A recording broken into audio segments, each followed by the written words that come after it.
Guys welcome to my YouTube channel બ્લોગિસ્તાન રાજ્યો અને આજે હું તમને લઈને આવ્યો છું વટવાડની એક ઐતિહાસિક જગ્યા કે જે જોવાની બહુ મજા આવશે જે માધવવાવનો વિસ્તાર છે. જોઈ લો આખો વિડીયો અને વિડીયો પસંદ આવે તો લાઈક કરો, શેર કરો અને ચેનલને સબસ્ક્રાઈબ કરો અને ભૂલતા નહીં. જોઈ લો આખો. જી હા મિત્રો, આ વિડીયો છે માધવવાવનો. જોઈ લો આખો માધવવાવ જે ઇતિહાસની ઝાંખી કરાવે છે જોરદારની. જોઈ લો આખો ઇતિહાસ. અદ્ભુત કોતરણી ધરાવે છે, અદ્ભુત કારીગરી અહીં દેખાડે છે. જોઈ લો ડિઝાઇન જબરજસ્ત છે. અને આ બધા કોઠા છે, 7 કોઠા આવેલા છે. અહીંયા 2 મંદિર આવેલા છે અને સાઈડમાં ડાબી બાજુ કાળ ભૈરવ દાદાનું મંદિર છે.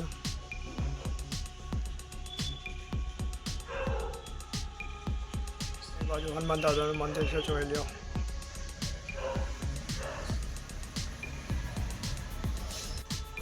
આ છે આખો માધવવાવનો નજારો. જોઈ લો.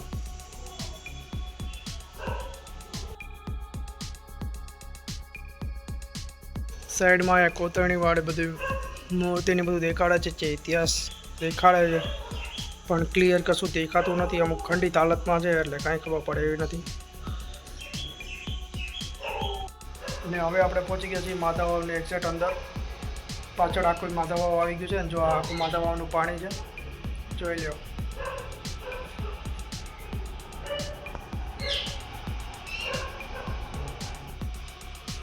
પાછળથી આપણે અહીંથી એન્ટ્રી લીધી છે. એ બધા દાદરા છે અને અહીંયા પાછળની સાઈડ આખું માધવવાવનું બધું પાણી આવેલું છે. બહુ ગંદી હાલતમાં છે.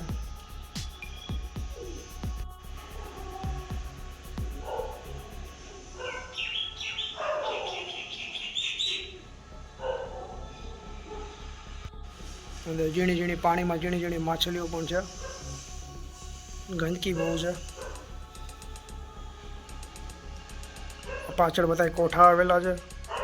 અંદર કબૂતરની બધા દાણા ચણે છે અને મોજ કરે છે. છેલ્લે એક કૂવો છે, એ આપણે જોતા જઈએ. એક સમયે વઢવાણમાં દુષ્કાળ પડ્યો હતો અને પાણીની સમસ્યા સર્જાણી હતી. તેને સોલ્વ કરવા માટે આ માધવવાવ સોલંકીના રાજા સારંગદેવના મંત્રી માધવે 1294માં બંધાવી હતી. પરંતુ વાવમાં પાણી આવતું નહોતું એટલે માધવ મંત્રીના પુત્ર અને પુત્રવધુ હતા એમને સ્વૈચ્છિક બલિદાન આપ્યું હતું અને એમના બલિદાન બાદ આ વાવની અંદર પાણી આવવા લાગ્યું છે. આ બલિદાનની એક કથા છે.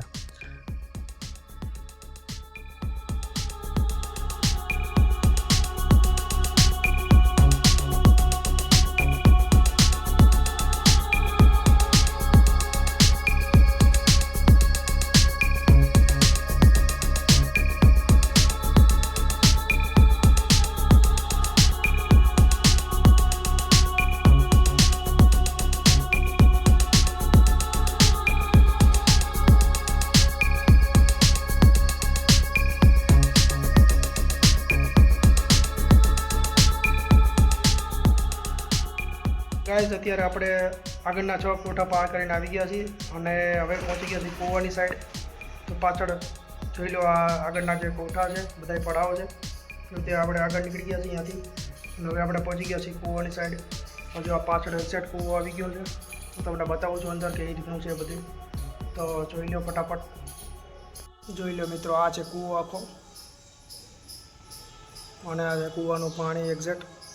આગળના બધા કોઠા હતા અને આ છેલ્લે કૂવો આવેલો છે. જોઈ લો, જબરજસ્ત છે. ઉપર બધા ઝાડવાની બધું ઉગે છે એટલે અહીંયાથી બધું કચરો પડે અને બધું અંદર પડે એટલે અંદર પાણીમાં બધું ગંદુ થાય છે.